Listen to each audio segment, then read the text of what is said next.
नमस्कार, बाखबर में आपका स्वागत है। मैं हूं राघवेंद्र सिंह। बाखबर में आज हम बात करेंगे महाराष्ट्र के महानाटक की। दरअसल पिछले 3 दिनों से महाराष्ट्र की राजनीति में उथल पुथल है। कह सकते हैं कि एशिया में अगर अफगानिस्तान में भूकंप आया तो उसका असर महाराष्ट्र में दिख रहा है और लगता है कि सरकार उस भूकंप के चलते गिरने की स्थिति में। राजनीतिक भूकंप महाराष्ट्र का, इस पर खास बात यह कि मध्य प्रदेश के पूर्व मुख्यमंत्री कमलनाथ कांग्रेस की तरफ से सारे सूत्र संभाले हुए हैं और उस पर तंज कस रहे हैं मध्य प्रदेश के गृह मंत्री नरोत्तम मिश्रा और चिकित्सा शिक्षा मंत्री विश्वास सारंग।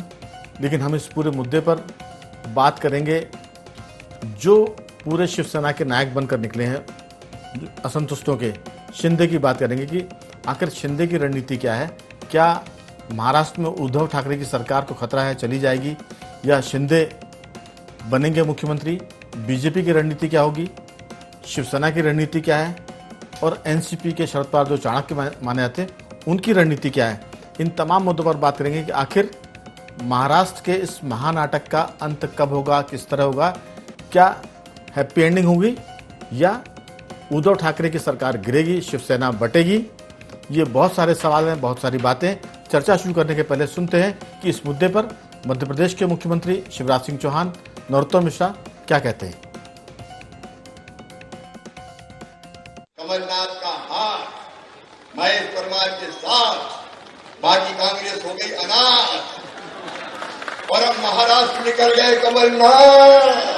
अच्छा, महाराष्ट्र की पार्टी भी भेजा, बोले सरकार बचा लो महाराष्ट्र की। अरे जो अपनी मध्य प्रदेश में सरकार नहीं बचा पाया तो महाराष्ट्र की सरकार बचाने जाए। ये अजब गजब कांग्रेस है।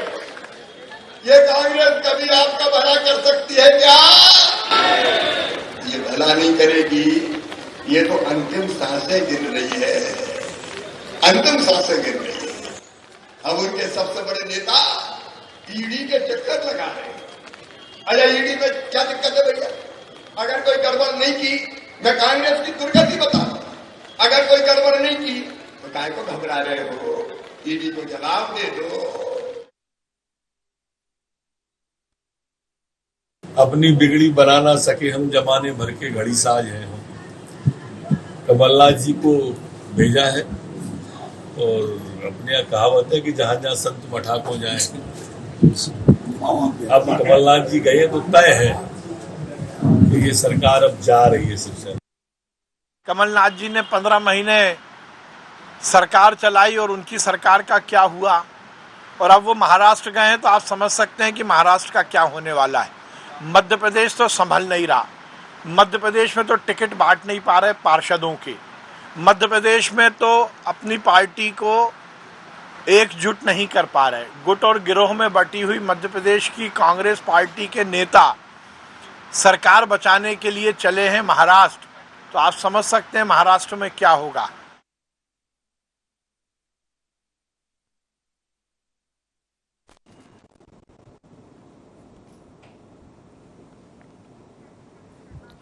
तो कुल मिलाकर हमने देखा कि मध्य प्रदेश के जो भाजपा के नेता हैं, मुख्यमंत्री शिवराज सिंह चौहान, गृह मंत्री नरोत्तम मिश्रा, चिकित्सा शिक्षा मंत्री विश्वास सारंग, सब तंज कस रहे हैं। लेकिन हम इस मुद्दे पर हमारे साथ हमारे महाराष्ट्र के पत्रकार साथी भी जुड़ गए हैं। नितिन फलनेटकर महाराष्ट्र के औरंगाबाद से जुड़े हैं हमारे साथ, उदय जोशी मुंबई से जुड़ेंगे, और इसके अलावा हमारे साथ जुड़े हैं देवदत्त दुबे वरिष्ठ पत्रकार और डॉक्टर राहुल रंजन। आप सभी का बहुत बहुत स्वागत है। देवदत्त जी, दरअसल चर्चा की शुरुआत आपसे करेंगे। ये जो सारा मामला है, शिंदे का जो फैक्टर है वो अपनी जगह है, लेकिन ऐसा लगता है कि उद्धव ठाकरे ने थोड़ी सी गलती कर दी राजनीतिक लिहाज से। वो खुद को बाला साहब ठाकरे समझने लगे, ऐसा मैसेज गया महाराष्ट्र की जनता के बीच। लेकिन वो बाला साहब ठाकरे की जो हस्ती थी उसको अपने आप के अपना नहीं पाए। इसके अलावा उन्होंने नरेंद्र मोदी को अटल बिहारी वाजपेयी समझा और समझा कि अटल बिहारी वाजपेयी की तरह थोड़े से नरेंद्र मोदी उदार और विनम्र होंगे। इसके अलावा शरद पवार को उन्होंने मित्र समझा, जबकि शरद पवार महाराष्ट्र की राजनीति के चाणक्य माने जाते हैं। और उसके साथ उन्होंने अपने संजय राउत को बहुत ही बुद्धिमान माना और कई बार उनके बयानों की वजह से भाजपा और शिवसेना के बीच खटास बढ़ती गई। ये बहुत सारी गलतियां हैं और ये भी कह सकते हैं कि जिस हिंदुत्व के रास्ते पर बाला साहब ठाकरे ने शिवसेना को आगे बढ़ाया था, गठबंधन की सरकार में उद्धव ठाकरे को हिंदुत्व के कठोर धर्म के पालन से थोड़ा सा अलग हटना पड़ा। वो नरम हिंदुत्व की तरफ चले गए और इसको मुझे लगता है कि शिवसेना के लोग बहुत ज़्यादा बर्दाश्त नहीं कर पाए, सह नहीं पाए या समझौता नहीं कर पाए। ये सारी बातें हम बातचीत में ये भी जोड़ेंगे कि आखिर बाला साहब ठाकरे जो कहा करते थे कि मैं सत्ता के बजाय वो सत्ता को नियंत्रित करना पसंद करते थे, लेकिन उद्धव ठाकरे गठबंधन की सरकार में खुद नियंत्रित हो गए, एनसीपी के जरिए, कांग्रेस के जरिए और गुटबाजी के जरिए। तो हमारे साथ टेलीफोन लाइन पर जुड़ गए हैं मुंबई से उदय जोशी जी। सबसे पहले उदय जोशी जी, अगर आपने मेरी पूरी बात सुनी हो तो महाराष्ट्र के इस महानाटक घटनाक्रम में आपका क्या कहना है कि ऊंट किस करवट बैठने वाला है? क्या उद्धव ठाकरे की सरकार बचेगी? क्योंकि एक फार्मूला ये भी आया है, एनसीपी के जो लीडर हैं शरद पवार ने कहा है कि शिंदे जी को ही मुख्यमंत्री बना दिया जाए ताकि ये गठबंधन की अगाड़ी सरकार टूटने न पाए और बीजेपी खाली हाथ रह जाए। क्या लगता है आपको उदय जोशी जी? नहीं, शिंदे, अभी एकनाथ शिंदे जी अभी किसी भी हालत में अभी ये कांग्रेस राष्ट्रवादी सरकार की गठबंधन में अभी उनके साथ नहीं जाएंगे, क्योंकि सब एमएलए जो है वो सब एमएलए विधायक जो है जो विधायक जो है वो विधायक नहीं चाहते हैं कांग्रेस और राष्ट्रवादी के साथ उनको जाना चाहिए। उसका वजह ये है कि ये सब विधायक 2019 में शिवसेना भाजपा के गठबंधन में चुन के आए थे, हिंदुत्व के नाम के वो चुन के आए थे। और दूसरा इम्पोर्टेंट ये है कि ये कांग्रेस और राष्ट्रवादी में उद्धव जी चीफ मिनिस्टर थे, लेकिन पूरा जो राष्ट्रवादी के साथ जो फाइनेंस मिनिस्ट्री जो था अजित पवार जी के साथ, तो जो एमएलए फंड और उनको जो एमएलए के जो फंड जो मिलते हैं उनका जो कोटा रहता है वो राष्ट्रवादी को 56% कोटा मिला था, 33% कांग्रेस को, तो और खाली 70 to 18% कोटा मिल गया था उनको। उनके जो काम जो होते हैं विधायकों के जो काम जो होते हैं उनके कॉन्स्टिट्यूएंसी में वो उनको नहीं मिल रहे थे, इससे वो ज्यादा नाराज हो गए विधायक। नंबर 1। नंबर 2, उद्धव ठाकरे ये सब एमएलए को मिलते नहीं थे, उनको अभी वो मिलने जाते थे, उनके काम लेके जाते थे, तो उस टाइम पे ये विधायक लोगों को उद्धव जी नहीं मिलते थे। बहुत ही ऐसे कारण है, उसके वजह से ये सब विधायक नाराज हो गए हैं और उनका कहना है कि हिंदुत्व के नाम पे हम चुन के आ गए हैं अभी, इसलिए हम लोग बीजेपी के साथ जाना चाहते हैं और बीजेपी के साथ ही जाएंगे। शरद पवार जी ने जो अभी जो फॉर्मूला दिया है वो शरद पवार ये गवर्नमेंट बचाना चाहते हैं, इसके लिए उन्होंने ये कहा है कि शिंदे जी को अभी चीफ मिनिस्टर बनाओ और ये जो सरकार जो चल रही है वो चलने दो। लेकिन अभी एकनाथ शिंदे और जो उनके साथ जो विधायक है ये सुनने के कोई मूड में नहीं है और वो ये गठबंधन के साथ अभी वापस नहीं जाएंगे। लेकिन इसके लिए अभी ये नया सरकार बनने में और 4-5 दिन का समय लगेगा, क्योंकि राज्यपाल जी कोश्यारी जो है उनको कोरोना पॉजिटिव हो गए, अभी वो मिल नहीं सकते। आज सुबह एकनाथ शिंदे जी गुवाहाटी से मुंबई आने वाले थे मिलने के लिए, लेकिन वो कोरोना पॉजिटिव होने की वजह से वो प्रोग्राम उनका अभी आगे बढ़ गया है, तो उसके लिए टाइम लगेगा अभी। और एक बात और उदय जोशी जी, दरअसल जो उद्धव ठाकरे के पुत्र हैं आदित्य ठाकरे, उन्होंने अपने ट्विटर से मंत्री का पद हटा दिया है, इसके क्या संकेत हैं? क्या वो मान रहा कि सरकार चली गई? सरकार तो अभी सरकार के पास तो गठबंधन है ही नहीं, क्योंकि अभी 45 एमएलए, एकनाथ शिंदे जी का दावा है कि 45 विधायक उनके साथ में है। टोटल 55 शिवसेना के टोटल 55 विधायक थे, उसमें से 45 अभी उनके साथ में, ऐसा उनका दावा है। प्लस जो एमपी जो है वो सब एमपी भी उनके साथ जाना चाहते हैं, मुंबई के कोई कॉर्पोरेटर्स है कॉर्पोरेट्स भी उनके साथ जाना चाहते हैं, तो काफी संख्या में ये जो विधायक और ये उनके साथ जाना चाहते हैं, उसके वजह से ये तो उनके पास तो अभी बिल्कुल मेजॉरिटी तो उनके पास नहीं है ये गठबंधन के पास। और आदित्य ठाकरे आज जो कैबिनेट मीटिंग थी वो मीटिंग में भी आदित्य ठाकरे नहीं गए थे, शिवसेना के दूसरे जो मंत्री जो है सुभाष देसाई वो भी नहीं थे, गुलाबराव पाटिल ये भी शिवसेना के कोई भी मंत्री आज के मीटिंग में आज शामिल नहीं हुए थे। अच्छा, एक सवाल और, क्या हाँ। महाराष्ट्र विधानसभा भंग करने की स्थिति बन सकती है? क्या उस दिशा में महाराष्ट्र की सरकार सोच रही है, जा रही है? ये सब राज्यपाल का डिसीजन है। राज्यपाल डिसीजन दे सकते हैं कि ये विधानसभा बर्खास्त करना है या, लेकिन कायदे कानून के हिसाब से अगर उद्धव जी ने अगर राजीनामा दे दिया, उन्होंने रेजिग्नेशन दे दिया, तो ये बीजेपी को वो राज्यपाल बुला सकते हैं कि वो आप आपका दावा पेश करिए। बिल्कुल और अगर लेकिन उन्होंने उद्धव जी, अगर कैबिनेट, महाराष्ट्र कैबिनेट ये फैसला करती है कि हम विधानसभा भंग करने की सिफारिश करते हैं और ये सिफारिश राज्यपाल को दी जाएगी, तो हमें लगता है कि आने वाले दिनों में एक नया बखेड़ा खड़ा होगा कि राज्यपाल किसकी तरफ है। क्योंकि राज्यपाल कहेंगे कि विधानसभा में या वैसे सरकार ने बहुमत खो दिया है, अल्पमत की सरकार आ गई है, इसलिए कैबिनेट के फैसले को हम नहीं मानते, और यहीं से एक नया विवाद शुरू होगा। मैं लौटूंगा आपके पास। हमारे साथ नितिन जी भी जुड़ गए हैं औरंगाबाद से। नितिन जी, आपका बहुत बहुत स्वागत है। जी सर जी। दरअसल आपने उदय जोशी को सुना, उन्होंने कहा कि 45 करीब विधायक जो हैं, जिसमें मंत्री भी शामिल हैं, वो एकनाथ शिंदे जी के साथ हैं। शरद पवार का फार्मूला है सरकार बचाने के लिए कि शिंदे जी को ही मुख्यमंत्री बना दिया जाए। उद्धव ठाकरे ने कहा कि वो अध्यक्ष का पद और सीएम का पद दोनों छोड़ने को तैयार हैं, लेकिन एकनाथ शिंदे जी मेरे सामने आकर बात करें। तो बहुत सारी शर्तें हैं, बहुत सारे दाव पेच हैं, बहुत सारे इस पूरे रास्ते में मोड़ है। आपको लगता है कि उद्धव ठाकरे की सरकार बच सकती है? क्योंकि उद्धव ठाकरे जिस ट्रैक पर चले गए हैं वो बाला साहब ठाकरे जी का रास्ता नहीं था, क्योंकि बाला साहब ठाकरे कांग्रेस के साथ या गठबंधन की सरकार के पक्ष में कभी नहीं रहे। उन्होंने कहा था कि अगर मुझे ऐसा करना पड़ेगा तो शायद मुझे ये शिवसेना की दुकान पर ताला डालना पसंद करूंगा। ये उन्होंने एक बार कहा था एक इंटरव्यू में, एक टीवी प्रोग्राम की आपकी अदालत में। तो आपको लगता है कि क्या उद्धव ठाकरे कमजोर हो गए और वो इतने कमजोर हैं कि अब वो समझौते पर समझौते किए जा रहे हैं सरकार को बचाने के लिए? क्या स्थिति लगती है आपकी? देखिए, ये उदय जी ने भी बहुत सटीक और बहुत अच्छा विश्लेषण महाराष्ट्र के बारे में किया है जी। पहले तो ये बात मैं बताना चाहूंगा कि आज जिस प्रकार से उद्धव ठाकरे प्रेस कॉन्फ्रेंस में बोल रहे थे, वो बोल तो उद्धव ठाकरे रहे थे, लेकिन भाषा शरद पवार जी जी। ये एनसीपी की भाषा में बात कर रहे थे उद्धव जी। ये और बाद में शरद पवार जी ने खुद कबूल भी किया है कि हाँ, मैंने ही उद्धव जी को ये सजेस्ट किया था कि आप प्रेस कॉन्फ्रेंस में ये बात करो। पहली तो बात यह है कि महाराष्ट्र में जो सिचुएशन अभी निर्माण हुए हैं उसको देखते हुए अगर हम आंकड़ों की बात करें या आंकड़ों पर जान के हम सोचें, तो अभी उदय जी ने जिस प्रकार से कहा, तो महाराष्ट्र में अब फिर से ये सरकार टिक नहीं पाएगी, उद्धव जी को रेजिग्नेशन देना ही पड़ेगा। हालांकि अभी खबर ये आ रही है कि उद्धव ठाकरे खुद वर्षा निवास स्थान, जो मुख्यमंत्री का सरकारी निवास स्थान होता है, वो छोड़ के मातोश्री में चले जा रहे हैं।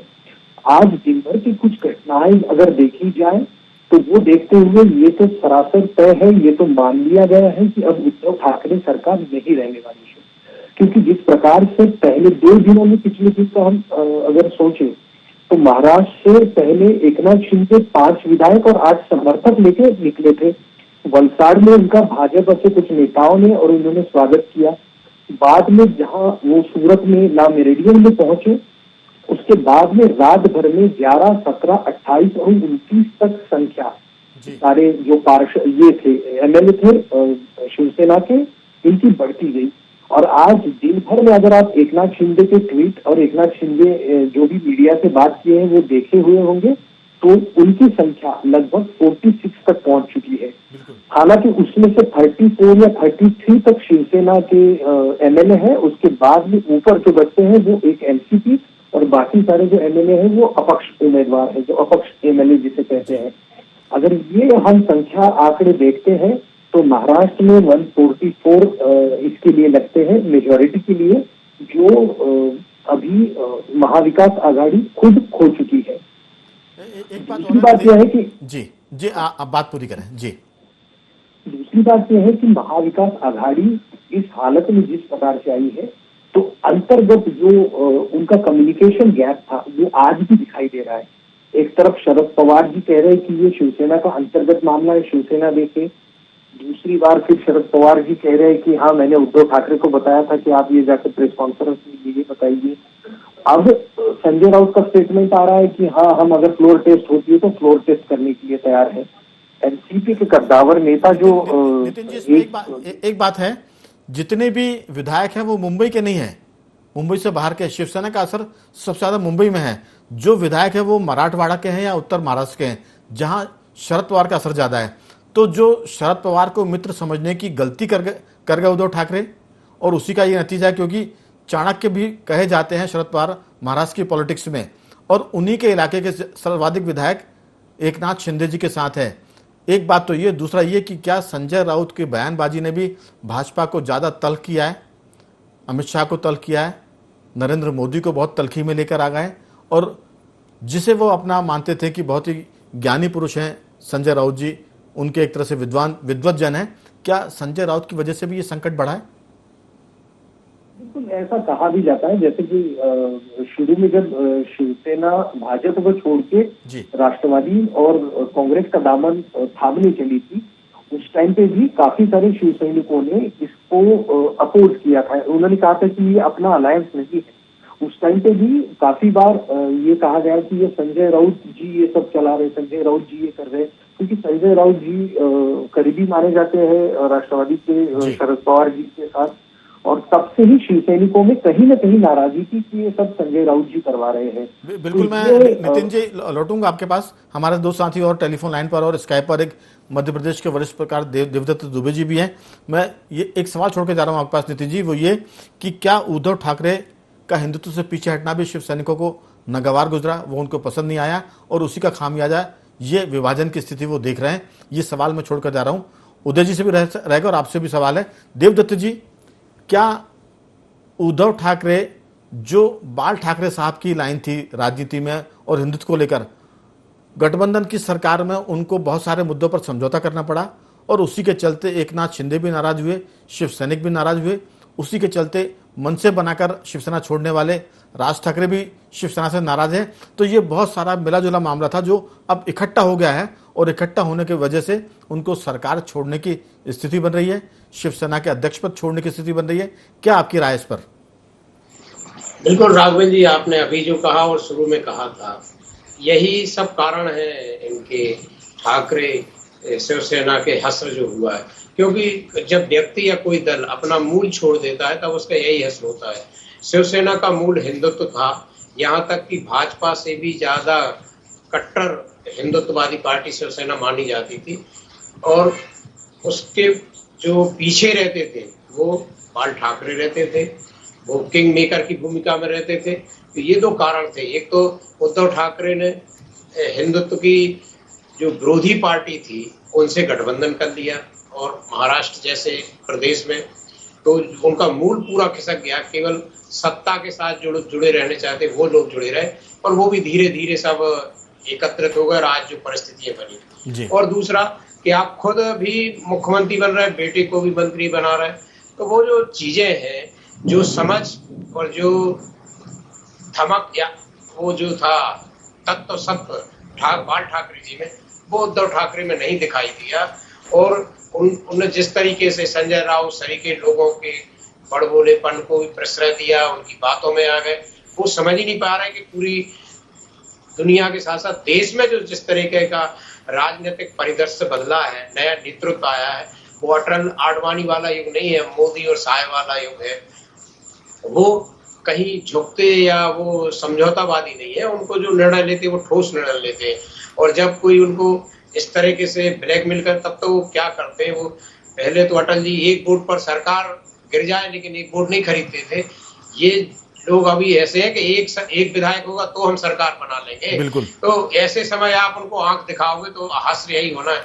मुझे नहीं लगता कि अब शिवसेना की सरकार ज्यादा दिन रह पाएगी, बल्कि उसका सबसे बड़ा जो नुकसान हुआ है कि उसका जनाधार भी चला गया, जो हिंदुत्व के नाम पर उसके साथ था। बिल्कुल। पूरे देश में भी उसकी किरकिरी होती है कि आप हिंदुत्व विरोधी पार्टियों के साथ चले गए, और जो पार्टी अभी हिंदुत्व के मुद्दों को परवान चढ़ा रही उसके आप विरोध में। भाजपा इस समय हिंदुत्व के मुद्दों को लेकर बिल्कुल, मैं आपकी बातों पर मैं राय भी लूंगा, और आपकी बात बहुत सच के निकट भी है। हमारे साथ राहुल रंजन भी है। राहुल जी, क्या बाल ठाकरे के रास्ते पर उद्धव ठाकरे नहीं चल पाए, इसलिए बहुत दिन तक शिवसेना के जो लोग थे, शिवसैनिक थे, वो इस सरकार को झेल नहीं पाए या सहन नहीं कर पाए?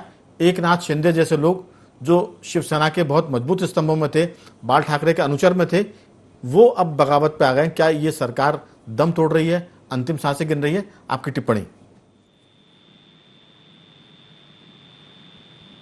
राहुल जी, मेरी आवाज सुन पा रहे हैं? राहुल जी से भी हमारा संपर्क नहीं है। लेकिन उदय जी, क्या सत्ता में रहकर उद्धव ठाकरे ने बहुत समझौते किए? आपने कहा कि जितना काम करने का अवसर, जितने पैसा उनको मिलना चाहिए था, वो शिवसेना के विधायकों को नहीं मिला, और ये असंतोष की ये भी एक बड़ी वजह थी हिंदुत्व के साथ साथ। उदय जी। हाँ, एक्चुअली 2019 में उद्धव जी और गठबंधन की सरकार आने के बाद कोरोना स्टार्ट हो गया। कोरोना का जो पीरियड जो नवंबर में उनकी सरकार आ गई, उसके बाद मार्च महीने में कोरोना जो पूरे वर्ल्ड में कोरोना स्प्रेड हो गया। उसके वजह से स्टेट गवर्नमेंट को खाली कोरोना के ऊपर ही कॉन्सेंट्रेट करना पड़ा, उसकी दवाएं उसके ऊपर। जो प्रशासन जो चलना चाहिए, तो चीफ मिनिस्टर अगर घर पे बैठ के अगर काम करते हैं तो उसका असर जो होता है, उसका असर एडमिनिस्ट्रेशन के ऊपर भी उसका असर पड़ता है। तो उसके वजह कुल से मिलाकर आर्थिक वजह तो थी विधायकों के लिए, कमजोर प्रशासन व्यवस्था भी शिवसेना के जो विधायक थे उनके लिए दिक्कत देने वाली थी। हमारे साथ मैं उदय जी थोड़ा रुकूंगा आपको, डॉक्टर राहुल रंजन जुड़ गया। राहुल जी, समय खत्म चला, बहुत संक्षेप में आपकी टिप्पणी कि क्या हिंदुत्व पर चलने वाली शिवसेना समझौते वाली सरकार जब बनाई उद्धव ठाकरे ने, और वहीं से उसके नंबर घटना शुरू हो गए थे, और आज जो स्थिति है वो सब उस कारण से, आपकी राय बहुत संक्षेप में? नहीं राघवन जी, सीधी बात यह है कि शिवसेना जिस प्लेटफॉर्म पे, जिस मोटो को लेकर के, जिन सिद्धांतों को लेकर के अभी तक राजनीतिक सफर उसका रहा है, उद्धव ठाकरे के आने के बाद में वो पार्टी लाइन से क्या पूरे बाला साहब ठाकरे जी ने जो लाइन तय की थी शिवसेना की, उससे अलग हो गई। उससे महाराष्ट्र में जो असंतोष फैला है वो वही वजह। दूसरी चीज है कि उद्धव ठाकरे के मुख्यमंत्री बनने के बाद जो थोड़ा सा दबाव वहाँ प्रशासनिक क्षेत्र में, मंत्रालय में और जो भी वहाँ के विभाग हैं, उनमें जो दबाव पड़ा है, उसको लेकर के थोड़ी सी चिड़चिड़ाहट, एक असंतोष का वातावरण पैदा हुआ है। तो ये जो फूट को आप जो देख रहे हैं, वो फूट इसी वजह से हुई है कि वहाँ असंतोष है। ये समझ सकते हैं अपन कि राजनीति में सबको बराबर संतुष्ट नहीं किया जा सकता, लेकिन बैलेंस बनाया जा सकता है। यहाँ उद्धव ठाकरे बैलेंस बनाने में बिल्कुल विफल रहे हैं, और यदि शिंदे इस मामले में भी एक मुखर हुए हैं तो उसकी वजह भी यही है कि राहुल जी, एक घोड़ों की सवारी कोई कर सकता है, कोई बहुत चतुर है तो 2 घोड़ों की सवारी करेगा, 3-3 घोड़ों की सवारी एक साथ आदमी कैसे कर सकता है? ये तो अटल बिहारी वाजपेयी या नरसिम्हा राव जैसे लोग ही कर सकते हैं, जो कई साथ एक साथ घोड़ों पर चल पाए।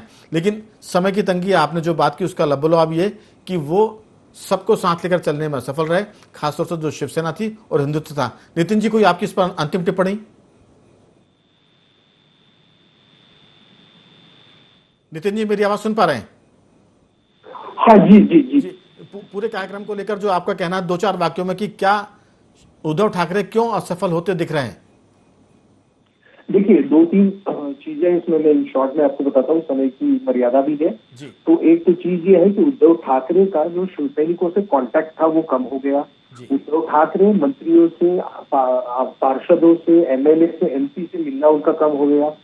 प्रमुख लोगों से वो बात करते थे, और जैसे संजय राउत को बता दिया तो संजय राउत सबसे मैं इसमें चीज जोड़ूंगा नितिन जी, यही स्थिति मध्य प्रदेश के पूर्व मुख्यमंत्री कमलनाथ की थी।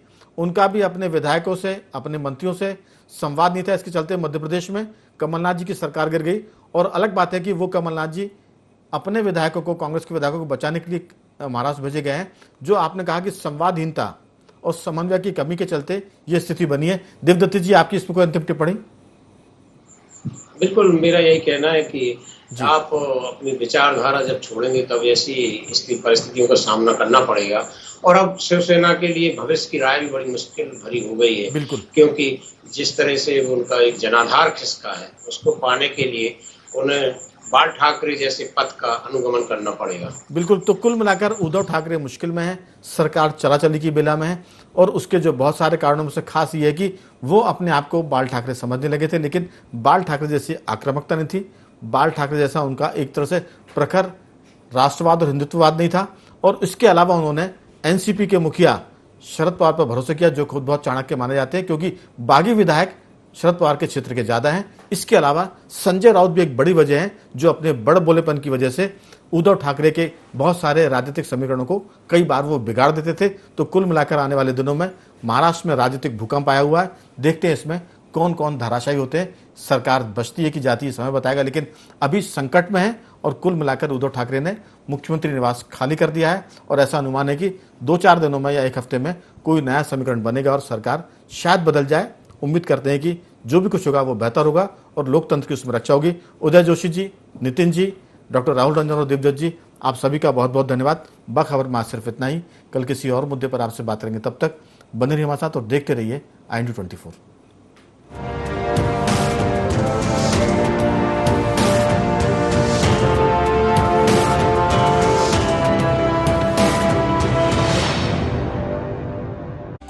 रायपुर के